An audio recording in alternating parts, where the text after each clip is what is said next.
Olha, tudo que é tradicional começa de uma forma emblemática, né? Ou por alguém de grande prestígio, de grande influência. Não adianta só sabermos que os casamentos, a tradição dos casamentos veio da história da Rainha Vitória. Precisamos saber o porquê ela exerceu tanta influência nas cerimônias de casamento, nas festas de casamento. O sonho da vida 2 é para ser compartilhado, e transformar sonhos em momentos inesquecíveis é a minha missão. Seja bem-vindo! Eu sou a Sabrina Aquino e este é o Agora e para Sempre. Casar-se por amor e a noiva usar vestido branco são apenas alguns dos costumes que se iniciaram com a jovem rainha. Com apenas 18 anos, Alexandrina Victoria herdou o trono do seu tio e deu início à Era Vitoriana em 1837, na Inglaterra. A tataravó da Rainha Elizabeth II não apenas foi um ícone na história do país por ser uma mulher reinando, inicialmente sem marido, como também foi um exemplo na sociedade política. Além disso, ela revolucionou a indústria do casamento para sempre. Eu sou Fernanda Leão e estamos começando mais um Agora e para Sempre, com a nossa assessora Sabrina Aquino. Seja bem-vinda, Sá! Olá, Fernanda! Olá, noivinhas! É muito bom saber onde tudo começa, né? E o porquê que as coisas se tornam o que elas são. Eu particularmente gosto muito de saber o porquê das coisas. Eu acredito que muitas noivinhas e profissionais da área também vão querer saber o que é a história por detrás das festas de casamento, né? Onde tudo começou, o porquê tudo começou. Seja bem-vindo você que está começando a nos acompanhar no nosso podcast de hoje e obrigada de coração para você que está conosco em todos os episódios. Sá, qual é a importância de saber a história da Rainha Vitória para entender o mundo dos casamentos? Olha, tudo que é tradicional começa de uma forma emblemática, né? Ou por alguém de grande prestígio, de grande influência. Não adianta só sabermos que os casamentos, a tradição dos casamentos veio da história da Rainha Vitória. Precisamos saber o porquê ela exerceu tanta influência nas cerimônias de casamento, nas festas de casamento. Ela foi um ícone para a idade dela, para a época dela, para a era vitoriana. E os casamentos, é claro, receberam essa grande influência, as festas de casamento. Para começar, a Fer, ela casou-se por amor. E isso para a época era inusitado, né? Porque nós vivemos agora numa época da nossa vida em que isso é comum, isso é natural. Mas naquela época os casamentos eram arranjados, eram casamentos com interesses políticos ou econômicos, né? Vamos voltar então à história lá no comecinho. Quem foi a Rainha Vitória? A Rainha Vitória, Fernanda, foi uma pessoa inspiradora. Ela era uma criança que perdeu o pai muito cedo e foi criada para ser a rainha da Inglaterra. Ela teve uma criação rígida, com uma mãe totalmente controladora, que queria isso mesmo, que ela exercesse influência sobre o poder e o reinado da rainha, que seria ela, a filha. E com o passar dos anos, ela foi crescendo sem nenhuma experiência de vida, sem nenhuma experiência externa da vida, fora do palácio. Foi criada internamente, sem muitas informações, mas com todas as regalias e instruções que uma princesa, uma futura rainha deveria ter. Ela aprendeu várias línguas, ela era uma pessoa extremamente culta, mesmo a mãe censurando alguns livros, né, que ela não poderia ter acesso, é claro, mas ela se tornou rainha aos 18 anos de idade. Claro que ela não tinha muita maturidade, né, para administrar um reinado, para decisões políticas, então ela sofreu alguma influência de conselheiros dela no começo. Mas a mãe e o tutor dela no começo foram as primeiras pessoas que ela baniu do convívio dela, porque ela era uma mulher forte, uma mulher decidida e mesmo com 18 anos ela já reinava de forma absoluta, mesmo sendo mulher, mesmo sendo uma época muito machista, ela tinha essa força dentro dela. A Rainha Vitória, como eu falei no começo, era inspiradora, né? Pois é, naquela época até as mulheres não tinham direito a nada, né? Elas tinham até que ser submissas ao homem. Isso mesmo. Isso que é bem contraditório, né? Porque uma rainha, mulher, e que em uma época em que a mulher não podia ir em ambientes públicos sozinha, não podia dar opinião de nada economicamente, politicamente, e ela era uma rainha que realmente se envolvia com a política, que realmente tinha as decisões entre o reinado. Só que é claro que no começo deve ter sido bem difícil para ela, né? Porque as mulheres eram criadas para serem mães, para serem esposas, para serem donas de casa, e ela tinha que quebrar um pouco esse paradigma, apesar de ser uma pessoa conservadora, era bem adepta dos bons costumes e da moral, ela era. Mas ela tinha esse lado mais forte da mulher, o equilíbrio, acredito eu, né? E ela precisava de alguém, claro, para que fizesse companhia a ela, porque ela era uma pessoa muito sozinha, sempre foi, uma pessoa que desse amor, que completasse, que criasse junto com ela uma família, mas ela não queria no começo muito não, Fer. A história conta que ela, na verdade, ela não queria se casar. Ela queria governar sozinha porque ela não queria nenhum homem dando pitaco ou alguém dando pitaco ali no governo dela. Deixava bem claro que a coroa quem usava era ela. Apego, né? Minha coroa, eu que mando, entendeu? Mas ela conheceu o príncipe Albert um ano antes de se tornar rainha. E ele foi criado praticamente e educado para conquistá-la, sem ela saber, claro, obviamente, né? Um tio deles em comum fez isso, criou ele ensinando todos os gostos da rainha, no caso a princesa, e para conquistá-la, sabendo que ela se tornaria rainha, né? E ele teve essa oportunidade de ter um encontro com ela. Só que no dia do encontro, ele não fez nada do que o tio tinha combinado, vou dizer assim, com ele. Ele simplesmente foi ele mesmo e eles se apaixonaram. E quem não gosta de uma história de amor, né? Eles se tornaram um casal apaixonado em segredo e à distância. Eles ficaram por 3 anos trocando cartas, se conhecendo por cartas. Eu acredito que eles não se apaixonaram assim de primeira, né? Porque o amor se constrói. Eles foram construindo esse amor durante todos os 3 anos que eles ficaram conversando. Hoje em dia seria muito mais fácil pelo WhatsApp, né? Mas eles precisavam conversar em cartas, né?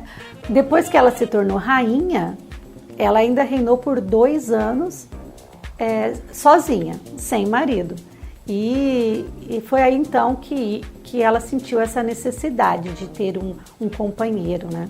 Mas como assim, Sá? Ele participou de uma manipulação para ser marido dela? Parece que sim, acredito que sim, né? É bem coisa de filme mesmo, né, Fer?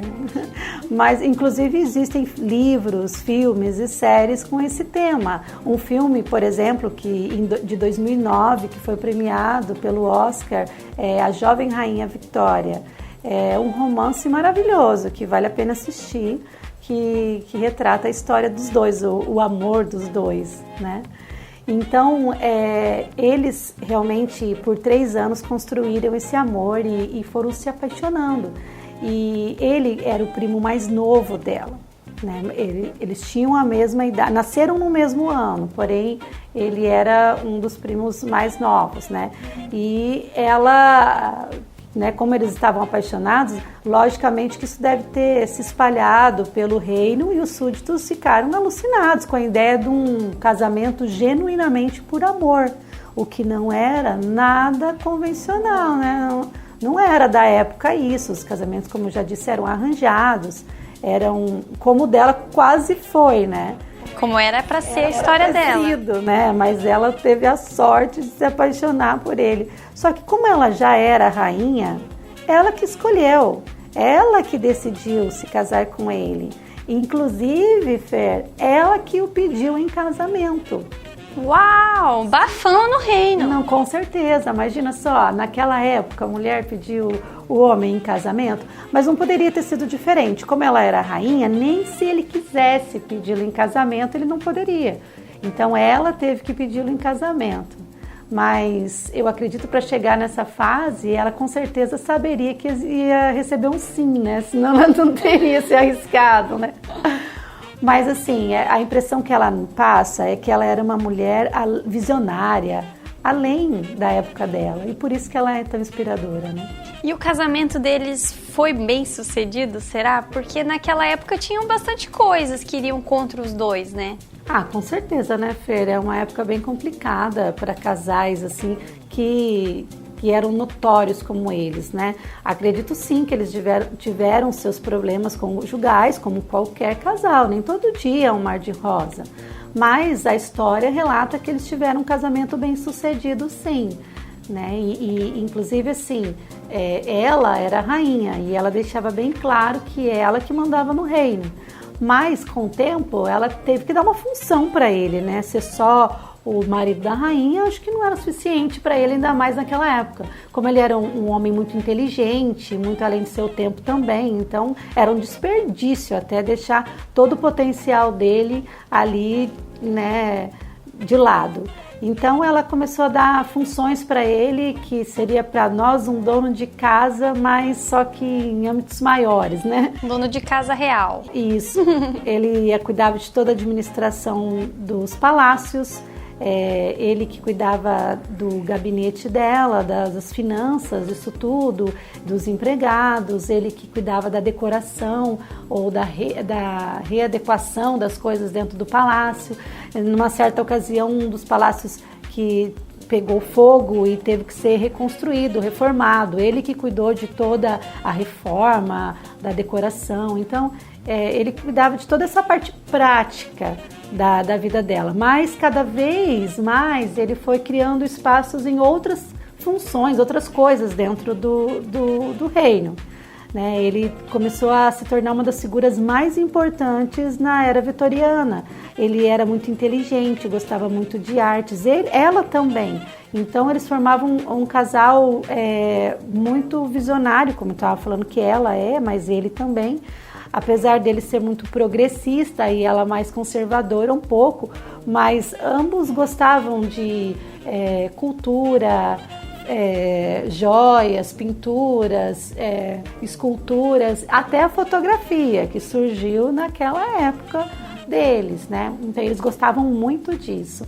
Então, uma das coisas assim que eu achei que é bem legal assim a comentar, que é uma tradição também que nasceu desse casal, foi a troca de presentes no aniversário de casamento, no bodas de casamento.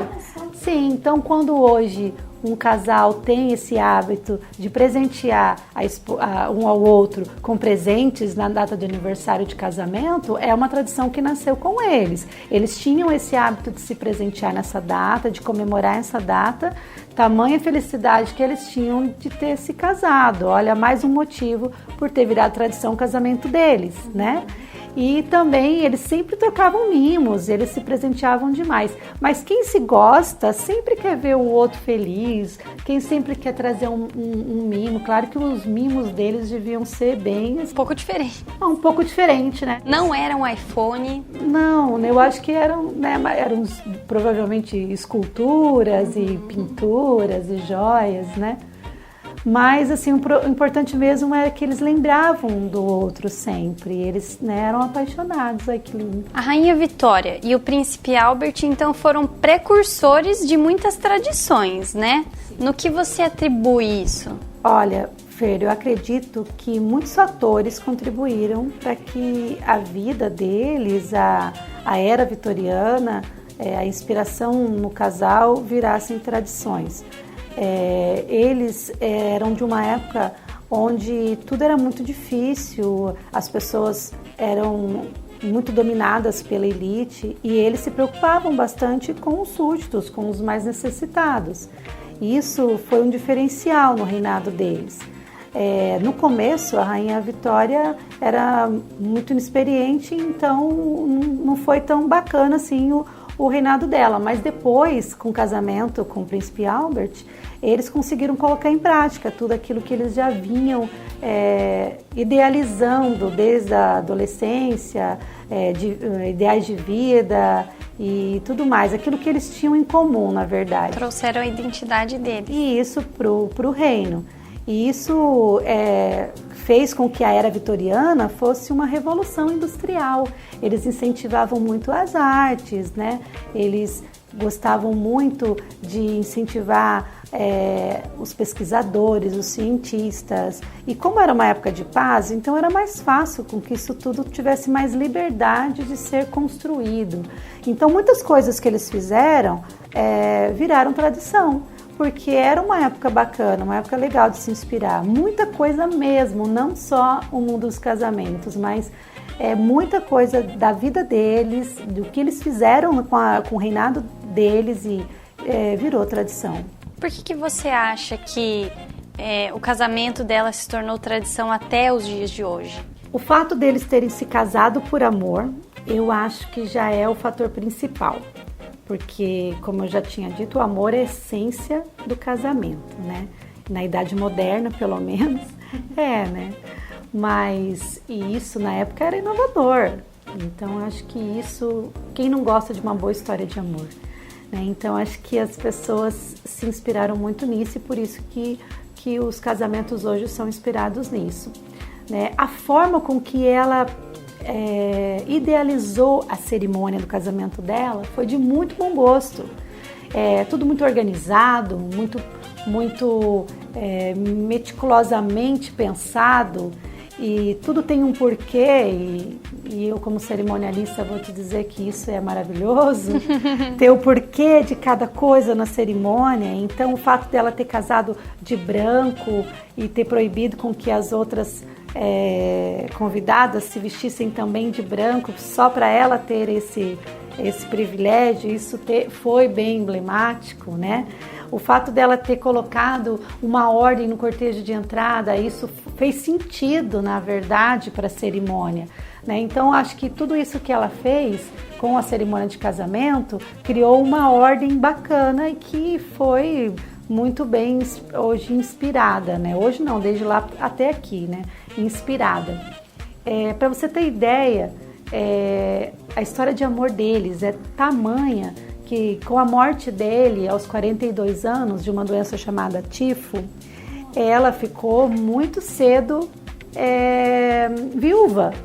Mesmo assim, até a morte dela, com mais de 80 anos, todos os dias ela arrumava a roupa dele e colocava na poltrona, como ela já fazia quando ele era vivo. Que ato de amor. Então, eles eram românticos, eles eram realmente um casal inspirador. Né?